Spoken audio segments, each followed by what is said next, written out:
Morning students. कितने दिन के बाद अपनी मुलाकात हो रही। गणपति में मैं थोड़ा बिजी था, अब गणपति विसर्जन हो गया और तुमने लास्ट में गाना भी गाया होगा, गणपति बप्पा मोरया पुढच्या वर्षी लवकर या।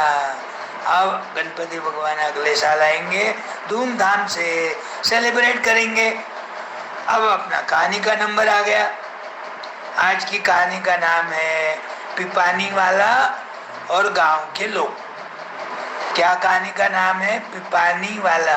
पिपानी यानी वो बजाने का छोटा सा इंस्ट्रूमेंट रहता जो ज़्यादा से ज़्यादा 5 रुपए 10 रुपए के अंदर आता। कलर कलर रहते उसको, और हवा उसमें से फूके तो अलग अलग पी पॉ ऐसी आवाज़ आती है, अलग अलग अलग। वो बच्चों को बड़ा अट्रैक्टिव लगता। जब भी मेला रहा बच्चे खास खरीदते उसको और बजाते बजाते घर को आते फिर। तो वो ऐसा एक बड़ा आदमी था, वो पिपानी बजाता था। उसके पास है ना बड़ी पिपानी, और उसकी आवाज भी मधुर आती थी। उसको वो चलाना भी आता था। जैसा इधर हवा फूके और उंगलियों की इधर इधर हलचल करे, अलग अलग प्रकार के सुर निकलते। पर सारे लोग आ जाते, जमा हो जाते। जो कृष्ण भगवान बांसुरी बजाते थे, कैसी गाय गोपियां एक जगह आ जाती थी मधुर आवाज सुनकर। वैसा वो क्या करता था, गांव गांव में जाता था, बजाता था। सारे बच्चे जमा हो जाते थे, नाचते थे, खेलते थे, कूदते थे, और कोई मनपसंद गाना बोलने को बोलते थे, कोई बड़े बच्चे रहे तो। और वो जैसा बोलेंगे वैसे वो पिपानी में गाने गाता था। तो कोई खुश होके 1 रुपया, कोई 2 रुपए, कोई 5 रुपए, 10 20 50 रुपए जमा हो गए, दूसरे गांव चले जाता था। ऐसी उसकी रोज की कमाई थी। तो वो पिपानी वाला एक गांव में आता। अब वो गांव में आते ही वो थोड़ा सा बजाते तो थोड़े बच्चे भी जमा हो जाते और कुछ कुछ लोग भी आ जाते, लेडीज भी आ जाती। अब वो गांव में क्या हो गया, चूहे बहुत चूहे हो गए। घरों में चूहे, दुकानों में चूहे, मोरियों में, पाइप में, अनाज के कोठार में, जहाँ भी खाने की चीजें है वहाँ चूहे। और एक चूहे को तो एक साथ तो 10-12 बच्चे होते, तो ऐसी उनकी संख्या बढ़ रही थी दिन ब दिन। तो वो अनाज का पूरा थोड़ा खाना और थोड़ा कुतर कुतर करके उसको खराब करना। जब खाना नहीं है तो उनके दांत तेज, नाखून तेज, वो क्या करते थे, कपड़े कतरते थे। बच्चों के ड्रेस, सोफा सेट में जाके बैठ जाना, उनमें घर करना, उनमें बच्चे सेफ साइड रहते थे, सारा कुतर देते थे। उनके दांत ऐसे सड़ करते थे तो वो कतरते थे, और वो कतर के अपने बच्चों के लिए भी वो जमा कर लेते थे कुतरे हुए, क्योंकि उनके सेफ साइड रहते ना। ठंडी रही तो गर्म कपड़े, गर्मी रही तो कॉटन के कपड़े, ऐसे कतर। नहीं मिला कोई कपड़ा, बच्चे तो अपने घर में स्कूल में जाते, उनकी किताबें कतर, उनके नोटबुक कतर, सारा होमवर्क करा हुआ। वो बच्चे परेशान हो गए, टीचर उनको डांटने लग गए, मारने लग गए कि होमवर्क क्यों नहीं करा। बच्चे कितना भी बोले सच्ची तो टीचर को कहाँ भरोसा आता। तो ऐसे बहुत सारे गांव वालों को चूहों ने परेशान कर दिया था। तो वो पिपानी वाले को बोलते, अरे हमारे गांव में बहुत चूहे हो गए, तो हम मारते, लेकिन क्या है, 1 मारा, दूसरे मारे, 4 मारे, 10 मारे, उनके बच्चे 10-10 20-20 है। वो तो संख्या बढ़ते जा रही। रोज हमारा धान का भी नुकसान हो रहा। किराना दुकान है तो उसमें बिस्किट रहते, उसके बाद वो ज्वारी रहती, अनाज शेंगदाने रहते, एक चीज रहती क्या, सारे कतर रहे। कपड़े की दुकान है तो उसके कपड़े कतर रहे।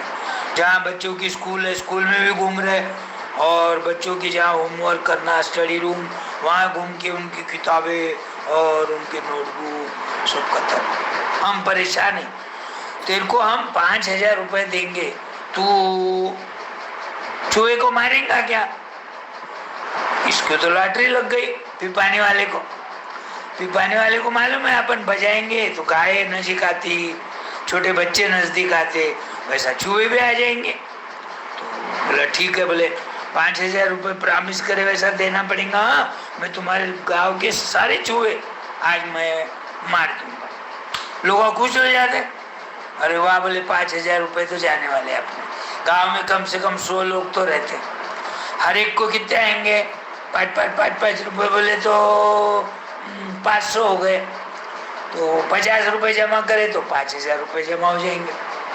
उसमें जो गांव का मुखिया रहता, पाटिल पांड्या रहता, सरपंच रहता, वो ज्यादा देंगे दूसरे लोगों से, गरीबों से 10-10, ऐसा उन्होंने हिसाब लगाया।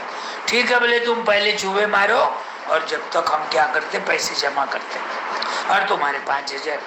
उसको थोड़ा डाउट था, कभी कभी ऐसे लोगों के पैसे है ना गाँव वाले डुबा देते, पहले प्रॉमिस करते और बाद में डुबा देते नहीं। अब वो बेचारा अकेला कैसे झगड़ेगा फिर, तो क्या हो जाता, जाने लग गया पिपानी बजाते बजाते। एक बार बात पक्की हो गई, सारी दुकानों में गया, बट पिपानी की ऐसी मधुर आवाज सुनकर सारी चूहे एक एक एक एक करके रास्ते पे आने लग गए। घरों में गया, वहाँ के सारे चूहे आ गए, जहाँ भी मोरी है, पाइप है, अनाज का कोट्यार है, ऐसी जगह पे जो उसको मालूम था कहाँ कहाँ चूहे रहते, सारे चूहे, एक नहीं 1,000, 2,000, 5-6 हजार चूहे जमा हो। अब वो बजाते बजाते बजाते वो गांव के बाहर एक हनुमान जी का मंदिर था, वहां तक चले गया। पीछे देखता था बजाता था, पीछे देखता था बजाता था, हल्लू हल्लू चलता था, चूहे उसके पीछे लाइन के लाइन सारे एक के पीछे एक। जैसा गणपति मेले में विसर्जन के समय कैसे जाते सब बच्चे मिलके गणपति बप्पा को लेकर, वैसा सारे चूहे रास्ते में सब मजा देख रहे, घरों में बैठ बैठ के। डर भी लगता ना, अरे बड़े बड़े चूहे भी थे जो आदमियों को भी काटते, उनकी नोक चोंच और उनके नाखून बहुत तेज रहते, और ऐसा गंदा प्राणी रहता हुआ, ऐसा देखने को मरा हुआ चूहा भी फेंको बोले तो मुझे तो डर लगता। वो क्या काटता क्या, पर उसका अंगलील बिल कैसा, तो भी कलर कैसा, तो भी उसकी पूंछ लंबी, तो को हर कोई डरता चूहे से। जिंदा है तो डरता नहीं, मरा हुआ फेंको बोले तो और नको लगता, गंदगी लगती ना। तो सारे देख रहे, खिड़कियों में से, गच्ची पर से और दुकानों में से सारे दरवाजे पे चूहे वापस आ गए तो बंद करेंगे झट बोल, जा रहे जा रहे जा रहे जा रहे।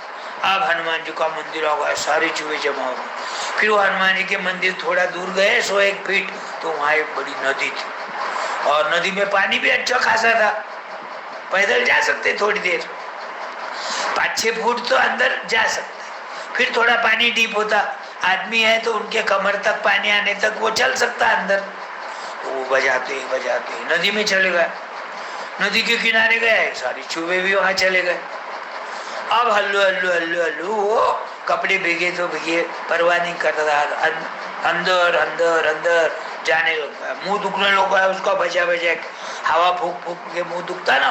फिर भी वो 5,000 मिलने वाले बोल के सरीका चलते गया, बीच में बांसुरी बंद करे, चूहे भाग गए तो सरी को बजाते गया। तो अलग अलग पिक्चर के गाने भी बजाते, और एक गाना तुमको मालूम है 3 से 5 मिनट तक चलता। जो पहचान के नवे नवे गाने बजाने लग गया, नहीं आया तो वही गाना वापस रिपीट करने लग गया।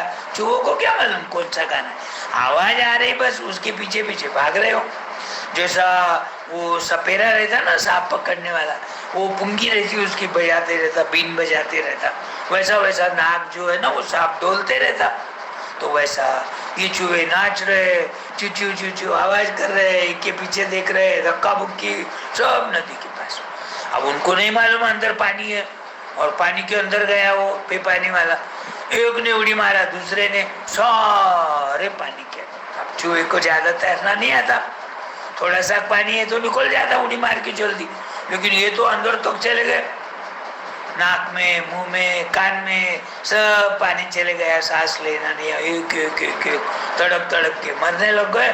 पानी का भाव भी अच्छा था, सारी चूहे बह गए।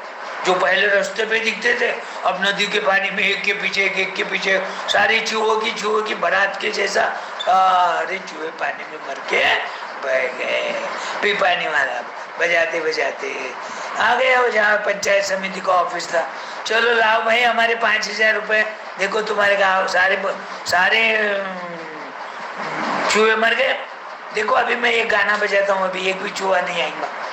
तो उन्होंने गाना बजाया तो कोई भी चूहा नहीं आया, इसका मतलब सारे चूहे मर गए। अब लोगों ने क्या सोचा, चूहे तो मर गए, बोले अच्छा हो गया, अपना फ्री में काम हो जाएगा, इसको ना बोलेंगे अपन पैसे देने को। चलो बोले हमको नहीं मालूम, बोले प्रॉमिस प्रॉमिस ऐसा थोड़ी रहता, बोले तू पीपा नहीं बजाया, चूहे तेरे पीछे आ गए, तू क्या तेरा हाथ क्या है इसमें मारने को, तू गाना नहीं बजाता तो हमारे गांव में चूहे गांव में ही रहते थे। अरे बोले ऐसा नहीं करना चाहिए। उसने रिक्वेस्ट किया, बहुत प्रॉमिस किया ना। देखो राम भगवान ने प्रॉमिस किया था मैं 14 साल के लिए वनवास जाऊंगा, गए ना। वैसा तुमने प्रॉमिस किया 5,000 रुपए देना, अच्छा एक को देना नहीं है, तुम तो गांव में सारे लोगों से कलेक्शन करने वाले और मुझे देने वाले। कितनी मेहनत करा मैं, दुकानों में गया, खेत में गया, मंदिरों में गया, तुम्हारे घरों में गया, जहाँ भी नाली है, जहाँ जहाँ चूहे रहते मुझे मालूम है, वैसी जगहों पे, गंदे जगहों पे भी जाकर मुझे बजाना पड़ा। दिन भर मुझे मेरा मुंह दुख रहा, बोले अभी तो सारे चूहे मैंने मेरे आइडिया से मरवा दिया। मैं पानी में नहीं जाता और वापस बजाते आ जाता, हनुमान जी के मंदिर से वापस चूहे गांव में आ जाते। लेकिन तुमने प्रॉमिस किया, मैं बोला गांव के भले लोग हैं, 5,000 रुपये बोले, मैं तो 10,000 के नीचे ऐसा काम भी नहीं करता, लेकिन तुम्हारी परिस्थिति देखकर, तुम्हारे चेहरे देखकर, दुखी देखकर मैंने 5,000 में एक बार में हाँ बोल दिया, और तुम अब ना बोल रहे, ये तो गलत बात है। तो देखो अब मैं पुंगी बजाना शुरू करा तो मैं 10,000 लूंगा, तुम 10,000 ला के दिए बगैर मैं पुंगी बजाना बंद नहीं करूंगा। हाँ बजा बजा बोले, अरे बड़ा बजाने वाला, अब तो चूहे तो मर गए, बोले अब तो कितना भी जोर जोर से पुंगी बजाया, अब थोड़ी चूहे आने वाले, सोच लो। बोले देखो मैंने एक बार कभी कोई ठान लिया, मैं करके बताता हूँ, फिर बाद में पछताना नहीं। नहीं नहीं नहीं ऐसा नहीं आता, बोले तू बजाते जा, बोले हमको नहीं मालूम, पैसे लोग दे रहे हैं, हम कहाँ से देंगे। तो उसने घरों घर गलियों में, दुकानों में, रास्ते पे इधर उधर पुंगी बजाना शुरू किया। छोटे छोटे बच्चे थे, 4 साल के, 5 साल के, 8 साल के, 9-10 साल तक के बच्चे सारे जमा होने लग गए। अरे एक आदमी कितना अच्छा पुंगी बजाता, भगवान के भी गीत गाता, सिनेमा के गीत गाता और मराठी फिल्मों के भी गीत गा रहा, जो कि सारे बच्चों को याद भी थे बहुत सारे, तो जमा होने लग गए। अच्छा उसमें कोई बच्चों को तैरना आता था, कोई नहीं आता था, ये गाँव वाले सोचते, और ये पुंगी बजाते बजाते वापस हनुमान जी के मंदिर के पास गया, सारे बच्चे गए और ये पानी में उतर गया। बच्चे तो ना समझ रहे थे, उनको लगेगा चलो क्या तो होता पानी में गए तो, और अपने छोटे छोटे बच्चे 2-4 साल के बच्चे सारे मर जाएंगे, कितनी परेशानी होंगी। फिर और बोले, उसको बोलते अरे रुक रुक रुक, नहीं नहीं नहीं, मुझे हिलाता, मैं नहीं रुकूंगा, अब तो मैं रुकूंगा ही नहीं, तुम्हारे सारे बच्चों को लेके नदी किनारे जाऊंगा, नदी के पानी डीप पानी में ले जाऊंगा, वो मर जाएंगे, उनको तैरना नहीं आता छोटे बच्चों को। तो फिर मुझे नहीं माना, पहले पैसे लाके, फिर वो सरपंच पाटिल जो भी ऐसे ब्राह्मण लोग गांव में की जो प्रतिष्ठित लोग थे, उन्होंने पैसे पहले डाले, उसको 10,000 की भर्ती करे, बोले आप बजा बला आ जा बोला वापस। फिर वो 10,000 मिलने के बाद पुंगी बजाते बजाते वापस हनुमान जी के मंदिर के पास आया, गांव में आया, स्कूलों के पास गया, घरों में गया, दुकानों में गया, जहाँ जहाँ भी लोग बैठे थे, जिनके जिनके भी बच्चे थे, अपने अपने घर चले गए। तो इतना पीपानी वाला होशियार था, और गांव के लोगों ने प्रॉमिस तोड़ दिया था, कोई भी प्रॉमिस करने के बाद उसको निभाना पड़ता। वो रामायण में कहावत है, देखो प्राण जाए पर वचन न जाए, एक बार किसको वचन दे दिए, प्राणों की परवाह नहीं करना, प्राण गए तो भी चलेंगे, लेकिन वो वचन की पूर्ति करना पड़ता। फिर तो लोगों को भी अक्ल ध्यान में आ गई, अरे अपनी कितनी गलती हो गई, चूहे मरने के बाद तो पैसे देना पड़ता है ना, 5,000 की जगह पे अभी 10,000 देना पड़ा, क्यों, डर के मारे, अरे अपने बच्चे मर जाएंगे बोलकर। तो डर भी होना आदमी को, प्रॉमिस करे तो प्रॉमिस को भी निभाने को होना, और जिंदगी में कभी भी सही बोलना। गर्दन पे कोई तलवार भी रखा और किसी ने बोल दिया झूठ बोलने को, सच्ची बात है और झूठ बोल तो नहीं बोलना चाहिए। मर गए तो मर गए, एक दिन मरना ही है, लेकिन बदनाम होके मरने के बजाय सच्ची बात बोलते बोलते मर गए तो सारे लोग नाम लेंगे बाद में, तुम हाजरामर हो जाओगे। तो ऐसा पिपानी वाला होशियार था, 10,000 रुपए लेके दूसरे गांव चले गया, फिर उसको जैसा भी काम मिलता था कर लेता था। और यहाँ गांव वाले भी सारे गांव में ढिंडोरा पिटवाए, भाई अपने बच्चे मर जाते थे, चूहे तो मर गए, अपना काम तो हो गया, लेकिन आपने प्रॉमिस नहीं किया, प्रॉमिस करे वैसा पैसे नहीं दिए तुमने। अब हर एक आदमी 100-100 रुपए ला के दिए तो 10,000 की भर्ती हो गई। तो ऐसे करके 10,000 रुपए जमा हो गए। वो आदमी चले गया लेके, और ये पाटिल पांडे जिन्होंने पहले डाले थे उनके पैसे भी मिल गए। गाँव वाले अब खुश हो गए। अब बच्चों की किताबें, नोटबुक सेफ साइड रहने लग गई, बच्चों के ड्रेस, कपड़े, सोफा सेट, ये सब कुतरते थे वो भी बंद हो गया। और सारे चूहे नहीं है, चूहे का बाप नहीं है, चूहे की माँ नहीं है, तो छोटे मोटे चूहे होंगे भी बच्चे उनके, तो वो तड़प तड़प के मर गए, क्योंकि उनको दूध पीने को नहीं मिला माँ का और खाने को नहीं मिला, वो लाके देते थे। तो ऐसा करके पूरे चूहे गाँव के खत्म हो गए। तो ऐसा पिपानी वाला था, है ध्यान में, पिपानी वाला और एक गांव के लोग, जो गांव में चूहे थे वो गांव में पिपानी वाला गया था। लोगों ने उसको रिक्वेस्ट किया, भाई तू पिपानी बजा, हमारे चूहे मरवा दे, हम तुमको 5,000 देंगे। नहीं दिए तो 10,000 देना पड़ा बाद में। है ना, कहानी ध्यान में आ गई। अब कल दूसरी कहानी बोलूंगा। Okay bye.